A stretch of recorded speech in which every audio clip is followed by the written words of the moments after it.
آپ کو پتہ ہے کہ جو نظر لگتی ہے نا خاص طور پر، اور جس سے بہت سی بیماریاں آتی ہیں، اس پہ اب تحقیق بھی ہو رہی ہے پیراسائیکالوجی میں، کہ نظر سے جو ریز اٹھتی ہیں وہ انسان کے جسم میں، یعنی نیگیٹو ریز جو خاص طور پر آتی ہیں، حسد کی نظر ہوتی ہے جیسے، تو وہ آ کے ایک ریئیکشن کرتی، کیمیکل ریئیکشن ہوتا ہے اس کی وجہ سے بلڈ میں، جس سے کچھ بیماریاں پیدا ہوتی ہیں۔ حدیث میں آپ کو سنا دیتی ہوں۔ حضرت ام سلمہ سے روایت ہے کہ آپ صلی اللہ علیہ وسلم نے ایک لڑکی کے چہرے پر کالے پیلے رنگ کا نشان دیکھا تو آپ نے فرمایا اسے نظر بد لگ گئی ہے، اس پر دم کرو۔ حضرت جابر کہتے ہیں کہ آپ صلی اللہ علیہ وسلم نے آل حزم کو سانپ کے ڈسنے کی وجہ سے دم کرنے کی رخصت دی، اور آپ نے اسما بنت امیس سے پوچھا کیا وجہ ہے کہ میرے بھتیجے کمزور ہیں، کیا فقر و فاقہ کا شکار ہیں، یعنی کھانے پینے کے باوجود یہ کیوں کمزور ہیں، کیا ان کو کچھ کھانے کو نہیں ملتا؟ انہوں نے کہا نہیں، بلکہ انہیں نظر بد بہت جلد لگ جاتی ہے، تو آپ نے فرمایا ان پر دم کیا کرو۔ یعنی جس بیماری کی سمجھ میں نہ آئے کہ کھائے پیے بھی انسان جوان بھی ہو لیکن اس کو صحت ہو ہی نہ، کوئی ظاہری سبب معلوم ہی نہ ہو، تو ایسے شخص پر دم کرنا چاہیے۔ حضرت عائشہ صدیقہ کہتی ہیں کہ رسول اللہ صلی اللہ علیہ وسلم نظر بد کی وجہ سے دم کرنے کا حکم دیتے تھے۔ حضرت انس کہتے ہیں کہ آپ صلی اللہ علیہ وسلم نے نظر بد اور بچھو وغیرہ کے ڈسنے سے اور پھوڑوں سے دم کرنے کی اجازت دی، یعنی پھوڑے وغیرہ جو ہوتے ہیں نا اس پر بھی دم کی اجازت دی، تو جسمانی بیماری ہے نا۔ اور نظر کے بارے میں تو یہ بھی کہا گیا ہے، حدیث میں آتا ہے کہ نظر بد کا لگنا حق ہے، انسان کو اونچے پہاڑ سے گرا سکتی، کیونکہ ہوتا کیا ہے کہ جب ایک خاص اینگل سے دیکھا جاتا ہے تو دوسرے انسان کے جسم میں جیسے لرزہ سا آ جاتا ہے نا، اور انسان ہل جاتا ہے۔ اس کی دلیل قرآن میں بھی ہے، ایک سورت کے آخر میں آتا ہے وَإِن يَكَادُ الَّذِينَ كَفَرُوا لَيُزْلِقُونَكَ بِأَبْصَارِهِمْ لَمَّا سَمِعُوا الذِّكْرَ، کہ قریب ہے کہ کچھ کافر آپ کو اپنی نگاہوں سے کیا کر دیں، پھسلا دیں جب یہ قرآن سنتے ہیں۔ یعنی وہ سننے نہیں آتے تھے، صرف آپ کو گھورتے رہتے تھے۔ اور کس لیے گھورتے رہتے تھے؟ تاکہ آپ بول نہ سکیں، آپ لرز جائیں، ڈگمگا جائیں، اپنا کام چھوڑ دیں، بری نیت سے آتے تھے۔ وَيَقُولُونَ إِنَّهُ لَمَجْنُونَ، کہتے ہیں کہ یہ تو مجنون ہو گیا۔ آپ صلی اللہ علیہ وسلم نے فرمایا نظر بد حق ہے، اگر تقدیر سے کوئی چیز سبقت لے جا سکتی ہوتی تو وہ نظر بد ہے۔ پتہ کیسے چلے؟ چل جاتا ہے، پتہ کیوں نہیں چلتا؟ مثلاً آپ کا بچہ ہنس رہا تھا، کھیل رہا تھا، دودھ پی رہا تھا کہ اچانک کوئی شخص آیا اور جب وہ اٹھا تو بچے نے شور کرنا شروع کر دیا، اب پتہ چل جاتا ہے۔ بعض اوقات گھر ہی کے لوگوں کی لگ جاتی، بعض اوقات محبت سے بھی لگ جاتی، کہ بچہ کھیل رہا تھا، آپ دیکھتے کہ وہ گر پڑا، اچانک رونا دھونا شروع ہو گیا، سر پٹ گیا۔ حدیث میں آتا ہے نظر بد انسان کو موت تک اور اونٹ کو ہانڈی تک پہنچا دیتی ہے۔ اونٹ کو ہانڈی تک پہنچانے کا مطلب کیا ہے؟ ذبح کرنا پڑ جاتا ہے، تڑپنے لگتا ہے۔ آپ صلی اللہ علیہ وسلم نے فرمایا اللہ کی قضاء اور تقدیر کے بعد سب سے زیادہ نظر بد کی وجہ سے میری امت میں اموات ہوں گی۔ آپ صلی اللہ علیہ وسلم نے فرمایا نظر بد سے اللہ کی پناہ طلب کیا کرو، کیونکہ نظر بد کا لگنا حق ہے۔ اسما بنت امیس نے آپ سے گزارش کی کہ بنو جعفر کو نظر بد لگ جاتی ہے تو کیا وہ ان پہ دم کر سکتی ہیں؟ آپ نے فرمایا ہاں، یعنی ایک عورت بھی دم کر سکتی ہے، اور اگر تقدیر سے کوئی چیز سبقت لے جانے والی ہوتی تو وہ نظر بد ہے۔ آپ نے فرمایا بے شک نظر بد انسان پر اثر انداز ہوتی ہے، حتیٰ کہ اگر وہ ایک اونچی جگہ پر ہو تو نظر کی وجہ سے گر بھی سکتا ہے، یعنی فزیکلی بھی اثر انداز ہوتی۔ اور آپ دیکھیں کہ وہ قرآن پاک میں نہیں آتا وَمِن شَرِّ حَاسِدٍ إِذَا حَسَد، اور حاسد کے شر سے جب وہ حسد کرے، تو نظر بد ہوتی کس کی ہے؟ حاسد کی ہوتی۔ بری نظر کس کی ہوتی ہے؟ حاسد کی۔ تو جو صبح شام 3 دفعہ یہ پڑھتے رہیں ان کو حاسد کچھ نہیں کر سکتے، ان کا کچھ نہیں بگاڑ سکتے، جتنا چاہیں گھورتے رہیں۔ اسی طرح ابن کثیر نے کہا کہ نظر بد کا اللہ کے حکم سے لگنا اور اثر انداز ہونا حق ہے۔ تو جب اللہ کی پناہ لیتے ہیں نا قل اعوذ برب الفلق قل اعوذ برب الناس، تو آپ نے اللہ کے پناہ لے لی، شیلٹر میں آ گئے آپ، اب ہر چیز بیکار ہو رہی ہے، سب نظریں وظریں، اور اگر لگتی بھی ہے انسان کو تو کس سے؟ اللہ کے اذن سے لگتی۔ حافظ ابن حجر کہتے ہیں کہ نظر بد کی حقیقت کچھ یوں ہے کہ ایک خبیث الطبع انسان اپنی حاسدانہ نظر جس شخص پر ڈالے تو اسے نقصان پہنچے۔ ابن قیم کہتے ہیں کچھ کم علم لوگوں نے نظر بد کی تاثیر کو باطل قرار دیا ہے اور ان کا کہنا ہے کہ یہ محض توہم پرستی ہے اور اس کی کوئی حقیقت نہیں، لیکن حقیقت یہ ہے کہ یہ لوگ سب سے زیادہ جاہل اور ارواح کی صفات اور ان کی تاثیر سے ناواقف ہیں اور ان کی عقلوں پہ پردہ پڑا ہوا ہے، جبکہ تمام امتوں کے عقلاء باوجود اختلاف مذاہب کے نظر بد سے انکار نہیں کرتے، یعنی صرف اسلام میں نہیں دیگر مذاہب میں بھی یہ کانسیپٹ پایا جاتا ہے، اگرچہ نظر بد کے سبب اور اس کی جہت تاثیر کے سلسلے میں ان میں اختلاف ہے۔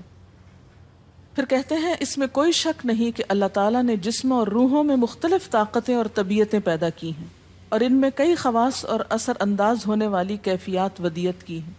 آپ دیکھیں کہ لو چلتی ہے تو اثر نہیں ہوتا، اس کا بھی تو اثر ہوتا ہے نا، حالانکہ وہ نظر نہیں آ رہی ہوتی، اور کسی عقل مند کے لیے ممکن نہیں کہ وہ جسموں میں روحوں کی تاثیر سے انکار کرے، کیونکہ یہ چیز خود دیکھی اور محسوس کی جا سکتی ہے، اور آپ دیکھ سکتے ہیں کہ ایک شخص کا چہرہ اس وقت انتہائی سرخ ہو جاتا ہے جب اس کی طرف وہ انسان دیکھتا ہے جس کا وہ احترام کرتا ہے، اور اس سے شرماتا ہو، اور اس وقت پیلا پڑ جاتا ہے جب اس کی طرف ایک ایسا آدمی دیکھتا ہے جس سے وہ ڈرتا ہو، یعنی جس سے آپ ڈرتے ہیں وہ آپ کو دیکھے تو آپ کا رنگ پیلا ہو جاتا ہے۔ فرمایا یہ سب کچھ روحوں کی تاثیر کی وجہ سے ہوتا ہے، اور چونکہ اس کا تعلق نظر سے ہوتا ہے اور اس لیے نظر بد کی نسبت آنکھ کی نظر کی طرف کی جاتی ہے، حالانکہ آنکھ کی نظر کچھ نہیں کرتی، یہ تو روح کی تاثیر، یعنی نظر یہ نظر نہیں ہے صرف، بلکہ اندر سے روح یا احساسات ہیں جو ٹرانسفر ہوتے ہیں۔ آپ دیکھیں کہ محبت کی نظر کیا اثر نہیں کرتی، کرتی ہے نا، اسی طرح نفرت کی، غصے کی، اور آپ کے چھوٹے بچے خاص طور پہ نظروں کو بہت پہچانتے ہیں۔ آپ نے دیکھا ہوگا کہ بچے کچھ لوگوں کے پاس فوراً چلے جاتے ہیں اور کچھ لوگوں کے پاس نہیں جاتے۔ بچوں کی مثال اس لیے دے رہی ہوں کہ وہ معصوم ہوتے ہیں نا، ان کو کسی نے سکھایا پڑھایا نہیں ہوتا کہ ادھر جاؤ اور ادھر نہ جاؤ، اور اگر آپ سکھائیں پڑھائیں بھی تو پھر بھی وہ اپنی مرضی کرتے ہیں، آپ کی نہیں مانتے، تو وہ ایک طرح سے بہترین جج ہوتے ہیں۔ بعض لوگوں کو دیکھ کے بچے رونے لگتے ہیں، بعض کو دیکھ کے مسکرانے لگتے ہیں، تو یہ ایسا کیوں ہوتا ہے؟ اچھا، اسی طرح اگر کوئی شخص کانسٹنٹلی آپ کو دیکھ رہا تو آپ کانشیس ہو جاتے ہیں، آپ ٹھہر نہیں سکتے۔ اسی طرح اگر کوئی سٹیئر کر رہا ہو تو اس کی نظروں سے بعض اوقات خوف بھی آنے لگتا ہے۔ اللہ نے کیسی کیسی طاقتیں انسان کو دی ہیں، سلطان النصیرہ۔ اچھا، پھر لکھتے ہیں کہ روحیں اپنی طبیعتوں، طاقتوں اور کیفیتوں اور اپنے خواص کے اعتبار سے مختلف ہوتی، سو حسد کرنے والے انسان کی روح واضح طور پر اس شخص کو اذیت پہنچاتی ہے جس سے حسد کیا جاتا ہے۔ ویسے بھی تو آپ دیکھیں نا، وہ رویے ایک دم آپ پہچان لیتے ہیں۔ یہی وجہ ہے کہ اللہ تعالیٰ نے حاسد کے شر سے پناہ طلب کرنے کا حکم دیا ہے۔ حاسد کی تاثیر ایک ایسی چیز ہے جس سے وہی انکار کر سکتا ہے جو حقیقت انسانیت سے خارج ہو۔ جنوں کی نظر بھی لگتی، یہ میرا قول نہیں ہے، حدیث ہے۔ حضرت ابو سعید خدری سے روایت ہے کہ رسول اللہ صلی اللہ علیہ وسلم جنات اور انسانوں کی نظر بد سے پناہ مانگتے تھے، یعنی آپ جو پناہ مانگتے تھے بری نظر سے، وہ انسانوں کی بھی اور جنوں کی بھی۔ پھر جب معوذتین الفلق اور الناس نازل ہوئیں تو آپ انہی کو پڑھتے اور باقی دعائیں آپ نے چھوڑ دی تھی، یعنی قل اعوذ برب الفلق، قل اعوذ برب الناس، پھر سب چیزوں کے شر سے بچنے کے لیے کافی۔ یاد رکھیے بعض اوقات اپنی نظر بھی لگتی ہے، خود کو بھی نظر لگتی ہے۔ اسی طرح جب لباس اتارا جاتا ہے نہانے کے لیے مثلاً، تو اس وقت بھی دعا سکھائی گئی، بسم اللہ پڑھنی چاہیے، بیسیکلی بسم اللہ پڑھ کر اتارنے چاہیے، اور اس کے علاوہ اعوذ بکلمات اللہ التامات من شر ما خلق بھی پڑھ سکتے ہیں۔ آپ کو معلوم ہے کہ ٹوائلٹ میں جانے سے پہلے بھی دعا سکھائی گئی، کیونکہ جنات کے ٹھکانے گندی جگہوں پر ہوتے ہیں۔ اللہم انی اعوذ بک من الخبث والخبائث، خبیث جنوں اور خبیث جننیوں، خبائث سے تیری پناہ میں آتا ہوں۔ یہ دعا کیوں سکھائی گئی؟ اسی لیے کہ اگر آپ وہاں پر موجود ہیں، اور خصوصاً اگر آپ بے لباس ہیں، تو بھی ایسی چیزوں کی نظر بھی لگ سکتی ہے اور وہ چیزیں اثر انداز بھی ہو سکتی ہیں۔ اسی لیے بلا ضرورت تنہائی میں بھی بے لباس ہونے سے منع کیا گیا ہے۔ بعض لوگوں کی عادت ہوتی ہے نا کہ وہ نہانے بیٹھتے ہیں تو وہیں کپڑے دھونے شروع کر دیتے ہیں، اور نہیں، بس فوراً اپنے آپ کو ڈھانکنے کی کوشش کریں، بلا ضرورت زیادہ دیر بے لباس نہ رہیں۔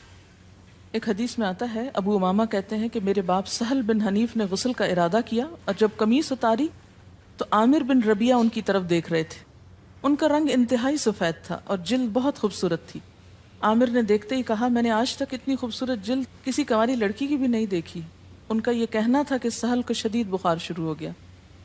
چنانچہ نبی صلی اللہ علیہ وسلم کو یہ قصہ بتایا گیا اور آپ سے یہ بھی کہا گیا کہ سہل کی حالت یہ ہے کہ وہ سر بھی نہیں اٹھا سکتا۔ آپ نے پوچھا، کیا تمہیں کسی پہ شک ہے؟ انہوں نے کہا، جی ہاں، عامر بن ربیعہ پہ ہو سکتا ہے۔ آپ نے انہیں بلوایا اور ناراضگی کا اظہار کرتے ہوئے فرمایا، تم میں سے کوئی ایک کیوں اپنے بھائی کو قتل کرتا ہے؟ کیا تم بارک اللہ نہیں کہہ سکتے تھے؟ اس لیے اب غسل کرو، اور اس غسل کا پانی کس پہ ڈالا جائے؟ جس کو نظر لگی۔ عامر نے اپنا چہرہ، ہاتھ، کوہنیاں، ٹخنے، پاؤں اور اپنی چادر کے اندرونی حصے دھوئے، پھر اسی پانی کو آپ نے سہل کے اوپر پیچھے سے بہا دیا، یہ نہیں کہ اس کے منہ پہ ڈالنا، پیچھے سے بہا دیا، اور سہل فوراً ٹھیک ہو گئے۔ اس کا طریقہ بتایا گیا اس غسل کا۔